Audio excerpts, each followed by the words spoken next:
welcome back to Eyes on Carnivore. My name's Sean, and here in the backyard on a beautiful spring day, I was just contemplating last week when the optometrist said this to me. It's a very unknown disease at this point. What? Visual snow. Oh. I didn't hear about it till about 3 years ago. That made me think, well, this visual snow, it's something that I've been dealing with for years now. And during the fasting that I did recently, there was definitely a change in the visual snow basically going away.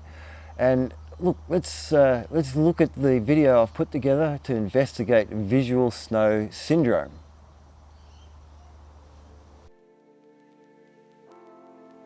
Visual snow syndrome, or VSS for short. It's that strange static across your vision, like an old TV that can't quite get a signal. Sometimes it's constant, sometimes it comes and goes. Doctors will tell you it's rare, mysterious and incurable. But here's the thing, I've noticed something very different in my own life. When I raise my ketones through fasting or a carnivore diet, the snow clears. My vision improves, and when I slip out of ketosis, it comes back. So in this video, I'm going to share my story, take you through what the science says about VSS, and explain why I think diet and metabolism may hold a key that science hasn't fully caught up with yet. Visual snow syndrome isn't an eye disease. Your eyes can be perfectly healthy. Instead, it's about how your brain processes visual signals. The classic symptom is that snow, tiny flickering dots like static, across your whole field of vision. But that's not all.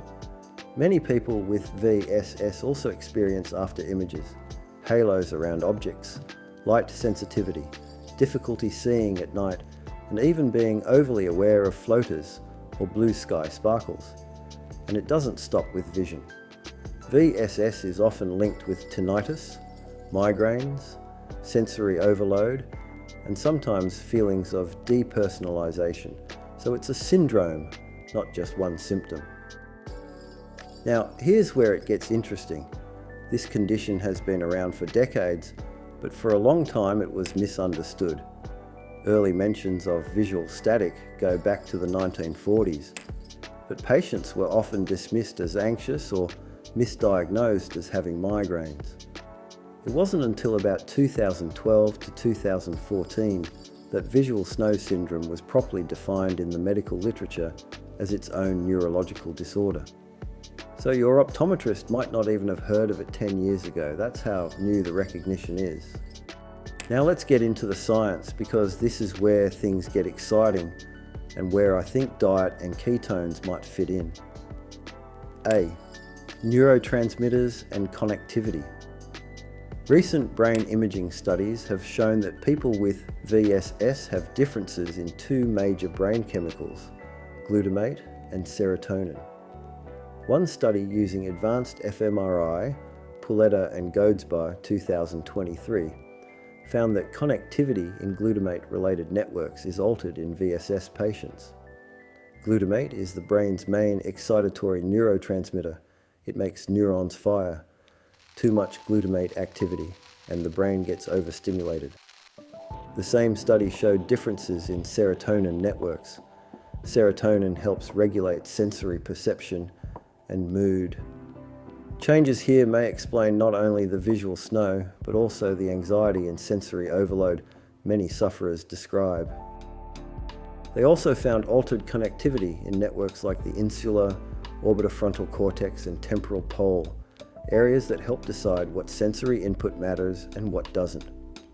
In VSS, that filtering may be broken, so everything gets through, even noise.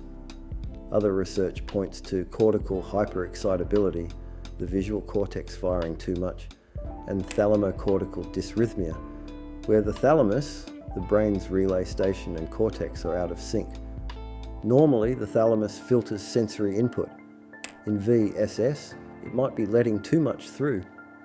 Put simply, the brain is overexcited, underinhibited, and miswired in how it processes vision. B.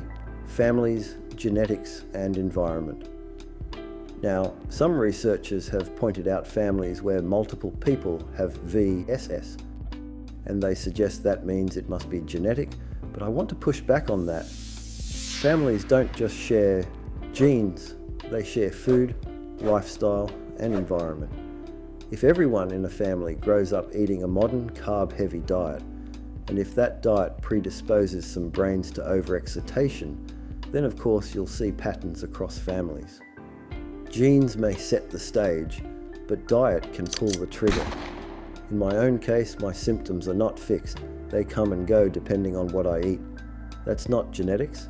Genes don't flick on and off overnight, but metabolism does.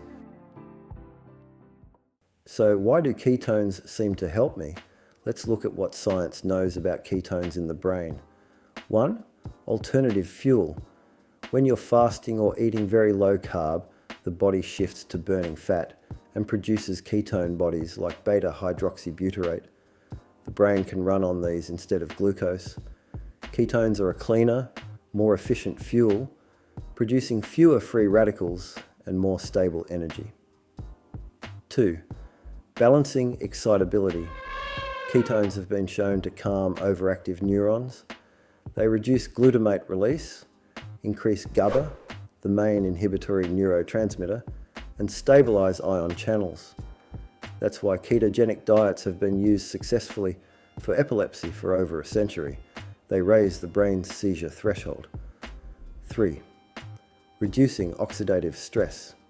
VSS studies show that affected brain regions have increased metabolic demand and stress. Ketones activate antioxidant pathways and reduce inflammation, helping neurons cope better. 4. Epigenetics. Ketones don't just fuel neurons, they also signal. They switch on genes that protect the brain, change histone acetylation, and alter how DNA is expressed. That could explain why symptoms in VSS can shift with diet. So if VSS is essentially a problem of cortical hyperexcitability and poor sensory filtering, ketones provide a biologically plausible way to calm that storm. Now, to be clear, no clinical trial has yet tested ketogenic diets or exogenous ketones for VSS directly. This is still hypothesis. We know ketones help in epilepsy, migraines, and neurodegenerative conditions like Alzheimer's, all of which involve excitability and energy problems. But VSS is still a new frontier. That said, my experience and the experience of others I've spoken with suggests it's worth investigating. For me, the difference is night and day. When I'm strict with my carnivore diet, or I fast, I get into deep ketosis. My ketone readings rise and my vision clears. The static fades. It's like someone's turned the snow off. When I go back to carbs, even small amounts, the snow returns, sometimes slowly, sometimes overnight. That's too consistent to be a coincidence. So what can you take from this? If you've got VSS, you don't have to sit back and wait for science to come up with answers in 20 years. You can experiment safely with your own diet and metabolism today. That might mean trying a ketogenic or carnivore approach, or experimenting with fasting. It doesn't have to be forever, but you might find, like me, that your brain responds.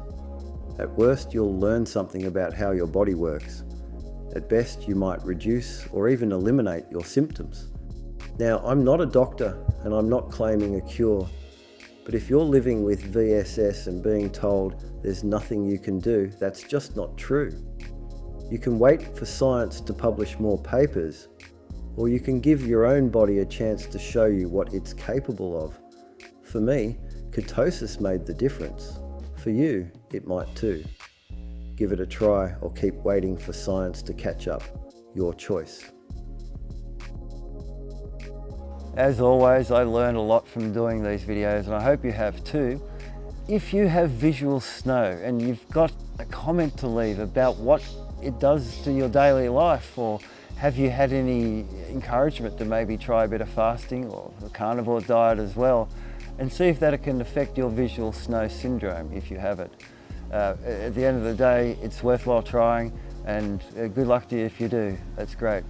So if you enjoy the content, please like, subscribe, hit the notification bell, make it ring a ding ding.